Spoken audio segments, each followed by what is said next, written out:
See the global impact of the 6th largest earthquake ever. That's crazy. 6th largest ever.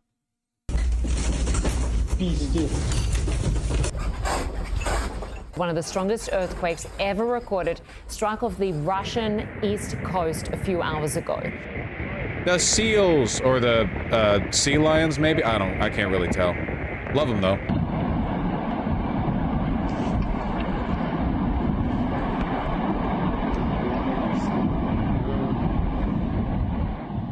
This is the largest earthquake we've had in over a decade worldwide.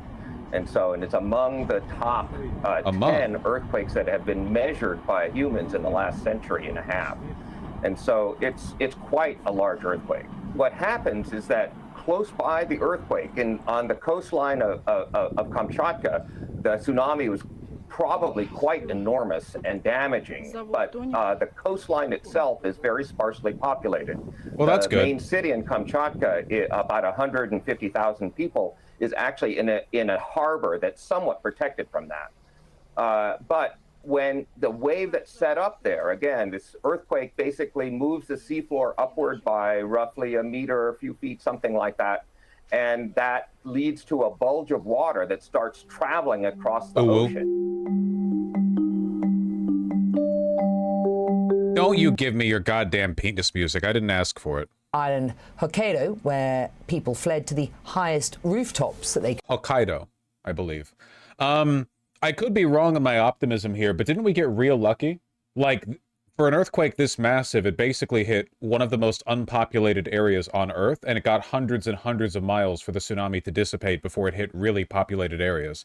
Not to say folks aren't getting hurt or anything, but, like, for the scale of an 8.8, you know, an 8.8 could basically, like, cripple a country. We got off pretty easy. This morning, tsunami waves hitting the west coast of the U.S. after one of the most powerful earthquakes ever recorded. We're trying to see the developments here stemming from this initial quake. The massive 8.8 magnitude quake struck off Russia's coast, shaking cliffs. The shocks felt inside homes and hospitals, hitting this one during an operation. Its impact causing small tsunami waves and evacuations in Japan, where people were sheltering on rooftops, and now parts of the United States feeling the impact. When I'm playing a surgery roguelike indie game off itch.io, and the developer had to think of a fun way of spicing up the final surgery for a boss battle. On the West Coast, residents bracing. Piers closing up in California amid tsunami advisories. Water surging in Hawaii, reaching buildings after waves and strong winds struck overnight. Tsunami advisories and evacuation warnings spreading throughout the islands. Flights diverted and passengers stranded in airports. Residents sheltering inside and some racing to safer ground, causing massive traffic jams. Hawaii's governor urging people to proceed with caution in coastal zones. Just be a little safe for a little longer. Just think the 2011 Japan earthquake was a 9.1. It happened 45 miles off their coast. Yeah, it's so bullshit that that also negatively polarized people against nuclear energy. Because, like, Jesus Christ, man. I feel like we would get another decade of nuclear paranoia if there was a nuclear facility that had a leak because it got struck by a cruise missile. Like, okay, come on. Like, what's the... Jesus. Just take your bad luck sometimes. Keep our fingers crossed that we don't suffer a big tsunami. Madison Wade, a reporter at NBC's Seattle affiliate, says she arrived at Waikiki just hours before the tsunami warnings. They went over the intercom and told all of us to evacuate to higher ground, which means the 4th floor or above, and stay in our rooms. So they don't want anyone in the lobby right now. Experts now warn against standing down too soon. When you've got a big one, the biggest wave can come later. Yeah. And back here on the West Coast, well, we've certainly... I'm glad Russians didn't blow Chernobyl. Yeah, I mean, the sarcophagus they put over Chernobyl is pretty sturdy. And I figure even if you, pardon my optimism, even if you blew a hole or two in the sarcophagus, like, radiation doesn't work like that. It wouldn't, like, pour out like a big gas cloud or anything. The radioactive material settled at the bottom of it. You know, you could kick up some dust and it would be a problem, but you would have to really, like, destroy the sarcophagus to kick it all up, right? Wasn't it designed to withstand strikes anyway? Certainly f***ing hope so. They did put a hole in it? Well, that's cool. Letting water in is the biggest issue. Ah, yeah, because then the water flows out with the radioactive material. That makes sense. That makes sense.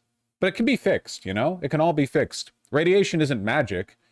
It's just, you've got spicy irradiated particles, and you just have to make sure they don't move around. Yeah, radiation irradiates outward in a sphere shape eventually. Well, it's more, the actual, like, range of radiation of an irradiated particle is really, really small, right? It's just that the particles get blown everywhere. Like, if you have, like, the nuclear fallout isn't like the radiation from the center of the explosion going outward. It's that you irradiate all the dust and dirt and stuff, and it gets flung everywhere.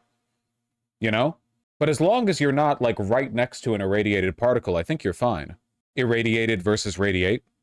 Yeah, but, like, the range of the radiation is negligible. All the alpha particles are bouncing off, like, pretty quick, right? Whatever, it didn't happen, okay? Not seeing the brunt of these tsunami waves. Officials making sure to say that they are not out of the woods just yet. The National Weather Service in the Bay Area, Savannah, saying that these can still create dangerous conditions. They're seeing tidal shifts of 2 to 2.5 feet, and that can create dangerous currents up and down the coast here. Savannah? Yeah, it's a tense night there. All right, Morgan, thank you very much. Let's bring in Al now, who's going to sort of show us how all of this started. That's right. So here we go. You can get a sense right off the Russian coast, 7:24 p.m. Eastern time. This thing was 13 miles deep. I mean, that is massive. Yeah, seriously. It's like one of the least populated areas on Earth, basically. Thank goodness for that. Combine that with the magnitude 8.8. This is probably going to end up being a top 10 strongest earthquake ever that since they've been recording this. So we've got really some sort of sense of how big this is now. So here's the earthquake epicenter. Now, a tsunami travels across the ocean at about 500 miles per hour. The distance to Hawaii, that's about 3,000 miles, 6 hours. Distance all the way to the West Coast, 4,000 miles, that would take about 8 hours. So that's why we've already started to see some of this in the Hawaiian Islands where the tsunami advisories were. Highest waves right now, we're talking about Halawea at 4 feet, Kahului 5.7 feet. On the island of Maui, you can see that the wave heights got up to 5.7, but you can see this undulation that's been happening since then. So the water levels dropped below 3.5 feet and then rose 9 feet in just minutes. So that's a heck of a wave that is happening. And then along the West Coast, we're looking at all the way from Seattle all the way down into San Diego. We've got tsunami advisories. There have been some waves. Crescent. Yeah, pretty minimal. Honestly, pretty minimal. Take the good news when you can, I suppose. Bosch is in a tsunami advisory. Not really. Seattle's not actually on the Pacific Ocean. Seattle's on the Puget Sound. We're quite a while away from the ocean. It's lucky, Edmund. Portland's like 70 miles from the coastline. Yeah, not many cities up against the West Coast. I guess it's just too cold there? Or maybe the cliffs or the forests or something? I don't know. I've been out there. Looks difficult to build on. It's the Cascadia Range. It is pretty tall. San Francisco, San Diego, Los Angeles. We're talking about the Pacific Northwest, buddy. Are there any Pacific Northwestern natives left? Sure, yeah. All over the damn place. They got their fucking casinos. It is insane that we basically give, like, that, like, Native Americans as a racial caste have the ability to do gambling when non-Native Americans can't. It's pretty funny. It's like a little consolation prize. Wait, they own casinos in the Northwest, too? Yeah. There's a huge one in Tacoma, but they're all over the place. It's like a D&D class feature? Yeah, no kidding. Do you think gambling should be illegal? Yeah, but I'll come after Vegas and the gotcha games long before I come after the natives, okay? Number one way gambling should be illegal, all right? Sports betting, anything you do off your phone. If you're going to gamble your kid's college tuition away, you should have to physically travel to a seedy casino and look people in the eye when you do it, okay? You should not be able to just, like, link your credit account and oh, and there it is. There it's gone. What's the relationship with Native Americans and gambling? Like, why specific laws for gambling? It's because of the reservation system.